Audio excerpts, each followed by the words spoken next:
Today our team Jamoa is going to present about transparency and accountability issues in this video. Before that, we must know the meaning of transparency and accountability. What is transparency? Organizations are transparent when they enable others to see and understand how they operate in an honest way. To achieve transparency, an organization must provide information about its activities and governance to stakeholders that is accurate, complete, and made available in a timely way. Transparency enables accountability. This does not mean all information should be made publicly available. There are certain types of information that may not be provided publicly, such as private information, such as client records, and commercial confidence material, such as tender submissions. What is accountability? Accountability exists in a relationship between two parties whereon as expectations of the other, and the other is obliged to provide information about how they have made these expectations or face the consequences of failing to do so. There are two components of accountability. First, answerability, which means providing information and justification for how one's actions align with expectations, and enforcement, which means being subject to and accepting the consequences of failing to meet these expectations. Because accountability in an organization will involve multiple parties, it is important there is clarity about who is accountable to whom and how. The way this accountability is achieved will generally be set out in an organization's governing documents, such as its constitution, any laws that apply to it.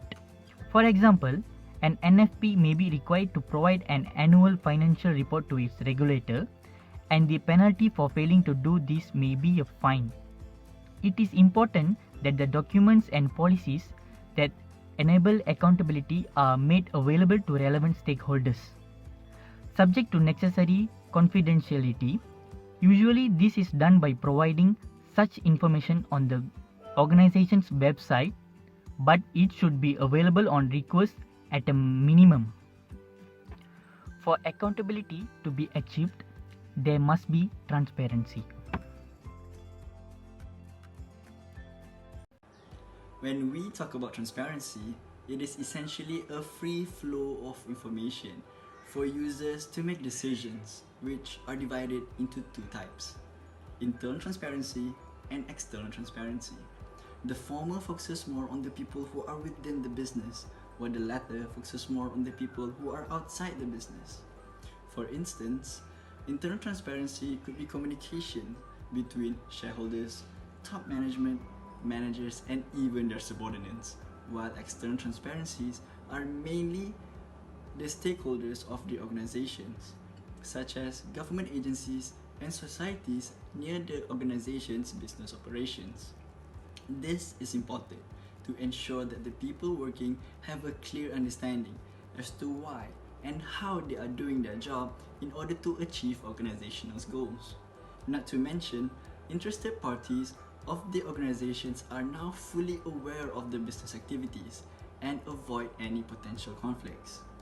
Next, accountability is a key requirement for a good governance, and there are several types of it.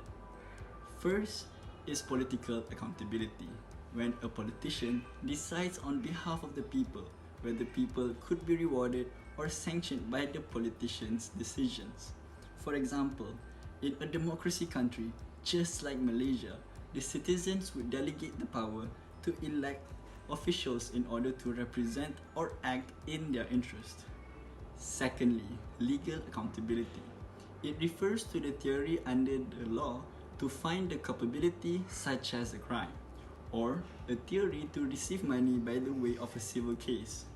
Hence, individuals should be held accountable by the state or country that they occurred in. Thirdly, administrative accountability, which is the evolution of appointing career employees in terms of whether their actions are within or outside the bounds of their authority.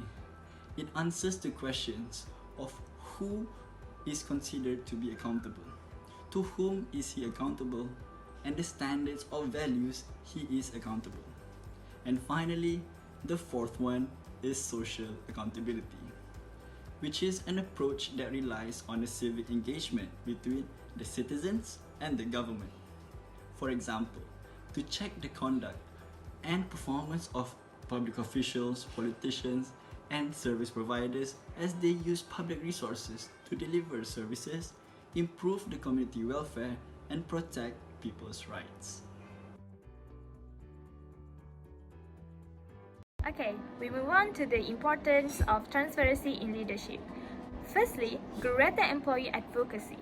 As you choose to be open and honest with your employees, you can help them feel valued by inviting their feedback.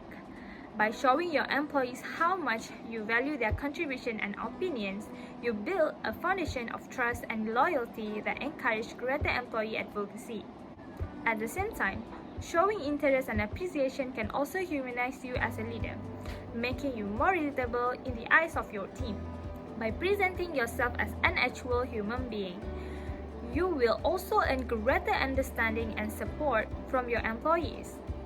They will be more likely to accept negative news or open themselves up to constructive feedback if they feel they have a personal connection with you. Next, well-managed expectations.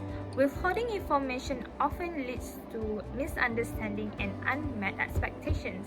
Leading with transparency helps you ensure that both employee and employer expectations are appropriately set and fulfilled.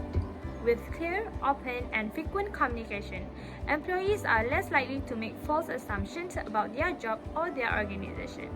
Therefore, well-managed expectation also one of the importance of transparency in leadership.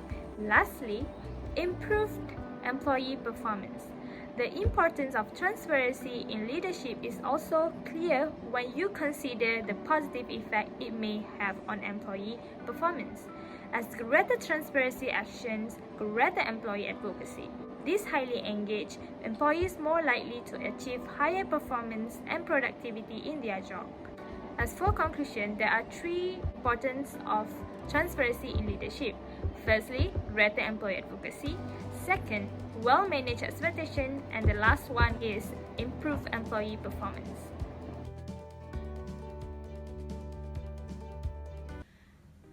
Now, I'm going to discuss on how transparency and accountability issues in the organization will affect stakeholders.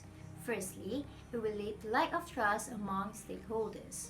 Trust refers to firm belief in doing something.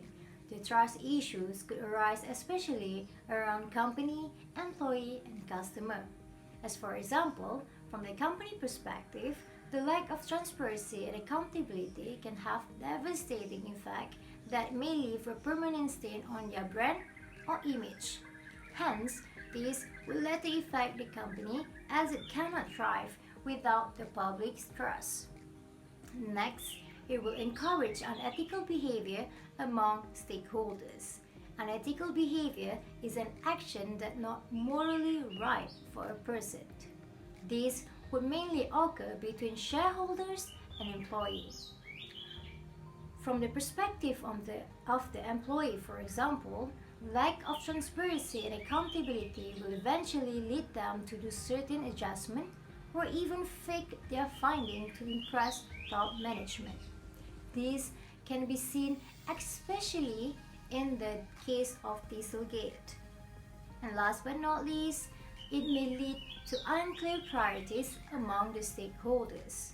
This is to show the thing that is supposed to be the most important is unsure, and it will mainly affect the investor and also the employee. As such, from the investor perspective, lack of transparency and accountability will affect them in the process of decision making. This is because they were unable to know the strategic priorities and also the future direction of the company. Hence, it will not be easy for them to decide whether the investment will be profitable or not, or is it okay for them to invest in the company or not.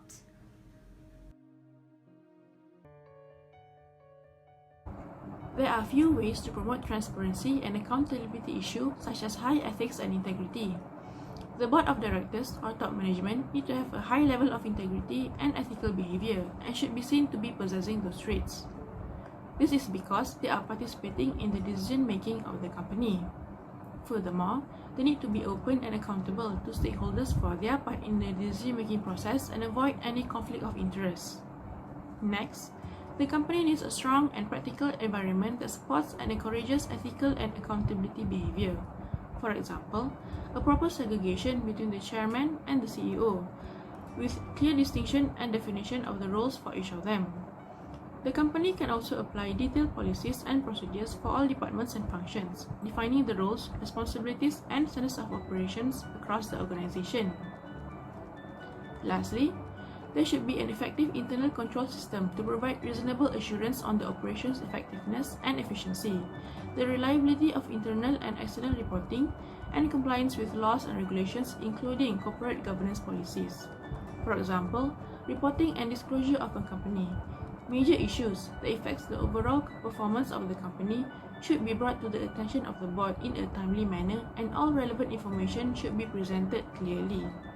Other than that, financial and non-financial performance and other accountability information should also be reported to the board regularly.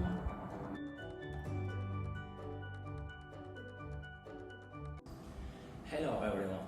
Today my friend has described meaning, types, importance, the effectors, how to promote the accountability and transparency. Now I will present some of the examples of the transparency and accountability cases. Now, first example of the transparency cases is the financial transparency. Accurately reporting the financial position of a firm to the investors, including risks, which means it prevents the misunderstanding with the investors. The second one is strategy, providing investors and employees an outline of the strategy and business model. The salary transparency. It is very common for the government and organizations to disclose the salary of staff above a certain threshold. And the next one is research. Opening research to peer review, including source data. Working products accountability. A creative director leads a team of 50 creative individuals and is accountable for all of their work products. If a particular work product is perceived as low quality by client, the creative director may be called on to account for the perceived failure. Next one is decision making. A salesperson decides that firm is not serious about making a purchase and neglects following up on the opportunity. It is soon discovered that firms makes a large purchase from the competitor. The sales manager is called upon the account for the practices that allow such a large purchase to go to a competitor without contest. The other examples of accountability cases like policies, sourcing, delegation, and culture. Hence, it is important to have a transparency and accountability in the organization. This is because it is one of the 4 pillars of the corporate governance. So an organization cannot achieve good corporate governance without it. That's all for today from us. Thank you for watching the video.